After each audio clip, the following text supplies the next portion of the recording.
I'm making this video to get the word out about a process that's guaranteed to clean up the oil spill before our animals end up like this picture. What they're doing now is using buoys and booms.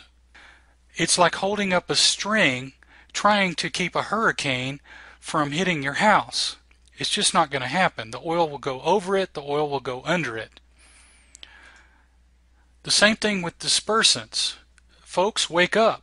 Dispersants are toxic. They're just as toxic as the oil that we're trying to hide.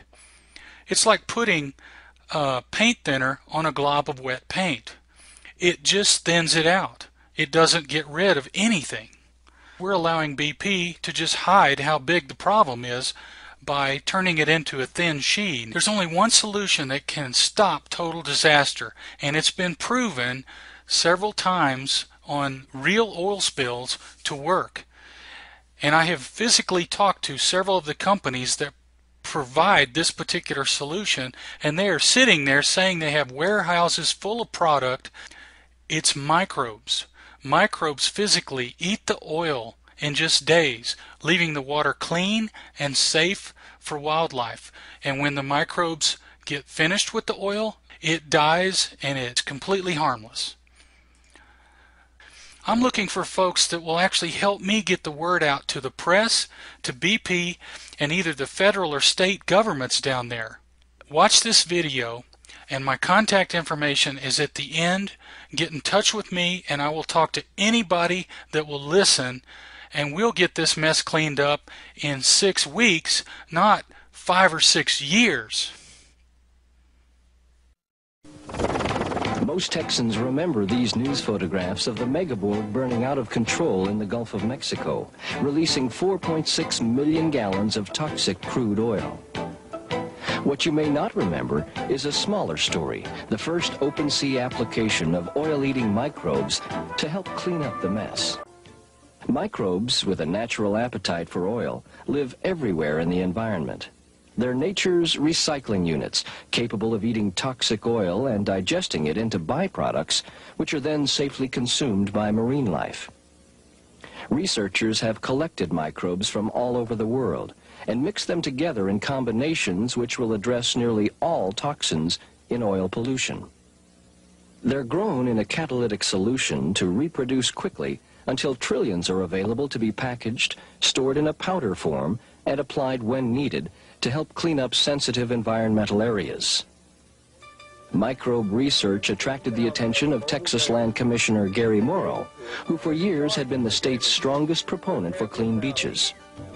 The Texas General Land Office funded a test of the microbes in the fall of 1989 to learn more about them. The test is designed to show the efficiency of using a biological process to remove oil from the environment, especially oil that's on the surface of the sea. First, oil was released into a controlled pond. Next, microbes in a powder form were scattered over the top of the oil with an ordinary flour sifter. Within minutes, the oil slick began to disappear as the microbes did their work, releasing byproducts which are safely edible by marine life. Shrimp, which had been placed in the control tank, began to rise to the top and nibble on the microbe byproduct as it slowly sank to the bottom. Once the oil had been consumed, the microbes began to die off due to lack of a food supply. The microbe level in the ponds quickly returned to normal. Water samples were taken for analysis by Lower Colorado River Authority experts and later reported to be non-toxic and effective. Then the megaborg, loaded with 38 million gallons of crude oil, caught fire. For several days it burned out of control in the open Gulf of Mexico. Commissioner Morrow and the Land Office pushed for and finally won the right to use this potential disaster for the first open sea testing of the oil-eating microbes. The powdered microbes are mixed with water, then applied using standard firefighting equipment. Cost is about 1/10 of the price of current spill response techniques. Later in Houston, Commissioner Morrow and Texas Water Commissioner Buck Wynn announced the results. If you can believe your eyes, we had a great success. And if you can believe the scientific results of our small-scale application test, we're on the verge of a major breakthrough. We have absolutely no evidence that there are any harmful side effects from these microbes. It's time for us involved in oil spill response to put bioremediation at the center of our oil spill contingency plans. And when you look at the tools we presently have to work with, booms, skimmers, dispersants, and absorbents, bioremediation stands out above all of them. Because these naturally occurring microorganisms appear to degrade significant quantities of oil in a startlingly short period of time, and because we have yet to identify any harmful side effects from the products used, I am persuaded that this technology can be developed and used as a valuable weapon in our arsenal to deal with future oil spills. Little did the two officials know that in about 2 weeks they'd have to make good on their promise.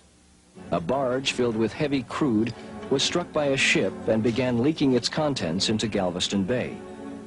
This time it was not the open beaches that were threatened, but the sensitive marshes and breeding grounds of many aquatic birds and other marine life.